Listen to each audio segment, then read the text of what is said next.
White house के बाहर हमले में अमेरिकी नेशनल गार्ड्स की जख्मी खातून एहलकार दम तोड़ गई। दूसरा जख्मी एहलकार तशवीशनाक हालत में जेर इलाज।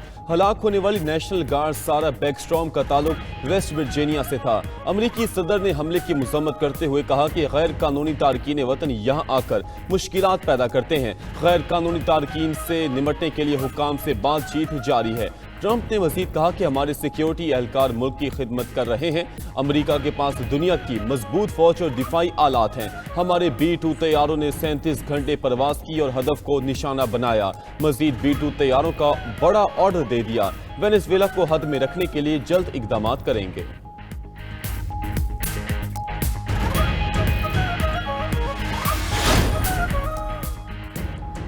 व्हाइट हाउस के करीब नेशनल गार्ड्स पर फायरिंग का वाकया। FBI के वाशिंगटन और सैन डियागो में घरों पर छापे। मुलजिम के रिश्तेदारों से पूछगछ। मुलजिम के वाशिंगटन में मौजूद घर से मोबाइल फोन, लैपटॉप और iPad जब्त। हमले के बाद अफगान शहरियों की इमिग्रेशन का अमल गैर मुअय्यना मुद्दत के लिए मुअत्तल। तमाम दरखास्तों पर कार्रवाई रोक दी गई। बाइडन दौर में आए तमाम पनाहगुज़ीनों की जांच पड़ताल होगी। अटॉर्नी जनरल का कहना है कि दहशतगर्दी के इल्जामात के तहत मुलजिम को उम्र कैद की सजा की दरख्वास्त की जाएगी। हमला आवर की शनाख्त अफगान शहरी रहमानुल्लाह के नाम से हुई, जो 2021 में अमेरिका आया, खानदान के साथ वाशिंगटन में रहता था। सिक्योरिटी फोर्सेज ने वतन दुश्मनों पर जमीन तंग कर दी। ISPR के मुताबिक सिक्योरिटी फोर्सेज के डेरा इस्माइल खान में ऑपरेशन 22 खारिज मारे गए। सिक्योरिटी फोर्सेज ने भारतीय प्रॉक्सी फितनल खारिज की मौजूदगी की इत्तला पर ऑपरेशन किया। सिक्योरिटी फोर्सेज और फितनल खारिज के दरमियान शदीद फायरिंग के तबादला। फोर्सेज ने फितनल खारिज के ठिकाने को मौसर अंदाज में निशाना बनाया। सदर ममलकत आसिफ जरदारी और वज़ीर आज़म शहबाज शरीफ का कामयाब ऑपरेशन पर फोर्सेज को खिराज तहसीन पैगाम में कहा कि हर किस्म की दहशतगर्दी के मुकम्मल खात्मे के लिए पुरज़्म है।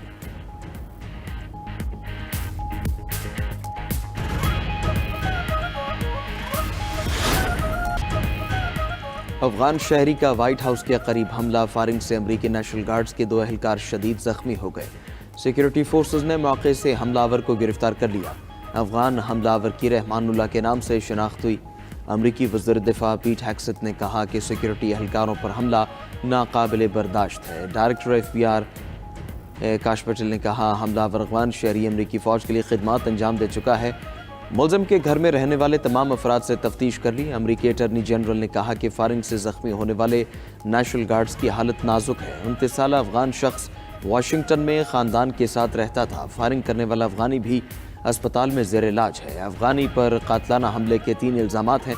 उधर अमरीका ने अफगान शहरियों की इमिग्रेशन दरखास्तों की प्रोसेसिंग गैर मुअय्यना मुद्दत के लिए मुअत्तल कर दी।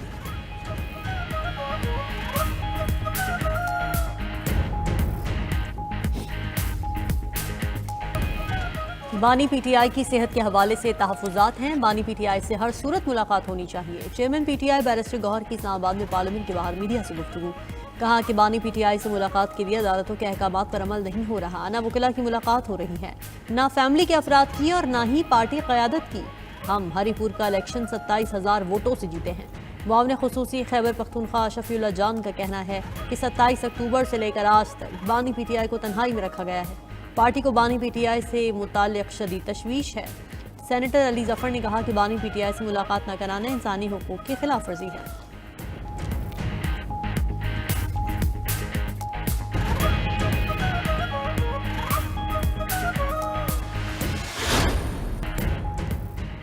UAE पाकिस्तानियों को वीज़े नहीं दे रहा। सिर्फ ब्लू और डिप्लोमेटिक पासपोर्ट वालों को वीज़े मिल रहे हैं। हुकाम वज़ारत दाखिला की सेनेट की कायमा कमेटी बराए इंसानी हुकूक को ब्रीफिंग कमेटी को बताया कि पाकिस्तानी पासपोर्ट पर UAE और सऊदी अरब में पाबंदी लगते लगते बची है। अगर पाबंदी लग गई तो इसे हटवाना मुश्किल होगा। पड़ोसी मुल्क ने हमारे सिस्टम में मुदाखलत की और पासपोर्ट बनवाए। इसमें हमारी भी जिम्मेदारी होगी कि करप्शन हुई होगी। चंद माह कबल सऊदी अरब से बड़े पैमाने पर पाकिस्तानी निकाले गए। इनमें कई अफगान शहरी पाकिस्तानी बनकर मुकीम थे।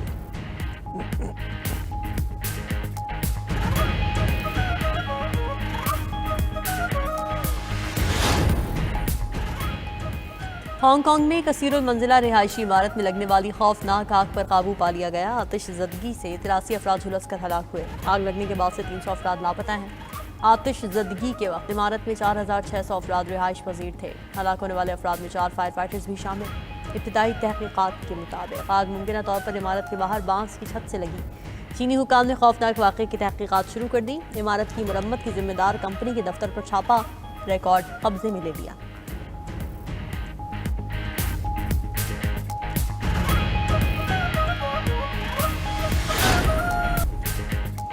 रूस में फौजी अदालत ने 8 अफराद को उम्रकैद की सजा सुना दी। गैर मुल्की मीडिया के मुताबिक मुल्जिमान पर क्रीमिया से मिलाने वाले पुल को तबाह करने का इल्ज़ाम है।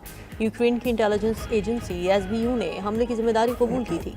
अक्टूबर 2022 में होने वाले धमाके में 19 किलोमीटर तवील पुल का एक हिस्सा तबाह हो गया था।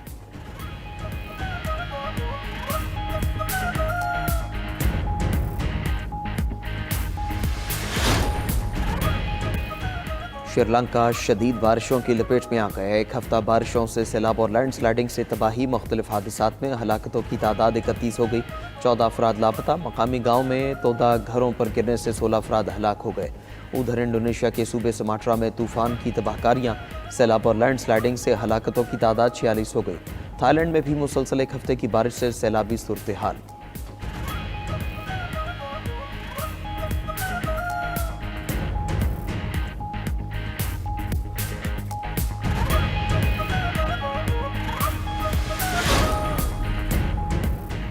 दुनिया में तैयारों का सबसे बड़ा कब्रिस्तान अमेरिकी रियासत एरिज़ोना में वाक़ है। अंदाज़ों के मुताबिक वहाँ तकरीबन 4,500 तैयारे और 40 खलाई जहाज़ मौजूद हैं, जिनकी मजमूई मालियत $35 अरब से ज़्यादा है।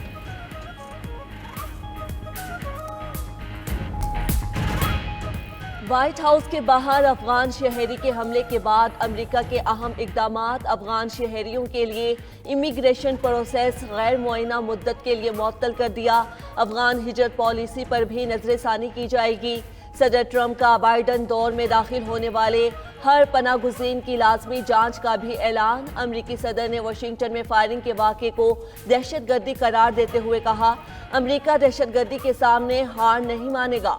हमला आवर को अपने किए की भारी कीमत चुकाना होगी। वाशिंगटन में नेशनल गार्ड्स के 500 इजाफी अहलकारों की तैनाती का हुक्म। व्हाइट हाउस के बाहर फायरिंग से अमरीकी नेशनल गार्ड्स के 2 अहलकारों को जख्मी करने वाले की अफगान शहरी रहमानुल्लाह के नाम से शनाख्त 2021 में अमरीका आया था। यूक्रेन और अमरीकी वफूद के दरमियान अगले हफ्ते मुज़ाकरात होंगे। यूक्रेनी सदर व्लादिमीर ज़ेलेंस्की ने कहा कि वो मुज़ाकरात के लिए मजबूत बुनियाद तैयार कर रहे हैं। ज़ेलेंस्की के मुताबिक मुज़ाकरात में जनेवा में तयशुदा उस फार्मूले पर काम किया जाएगा जिसका मकसद यूक्रेन में अमन कायम करना और कीव के लिए सिक्योरिटी की ज़मानतें तय करना है। यूक्रेन हमेशा मजबूती से खड़ा रहेगा। शेख हसीना वाजिद को करप्शन केस में 21 साल कैद की सजा सुना दी गई। साबिक बांग्लादेशी वजीर आजम पर ढाका में कीमती जमीन हथियाने का इल्जाम साबित। शेख हसीना के बेटे और बेटी को भी 5-5 साल कैद भुगतना होगी। इंसानियत के खिलाफ जराइम पर शेख हसीना को सजाए मौत भी सुनाई जा चुकी है।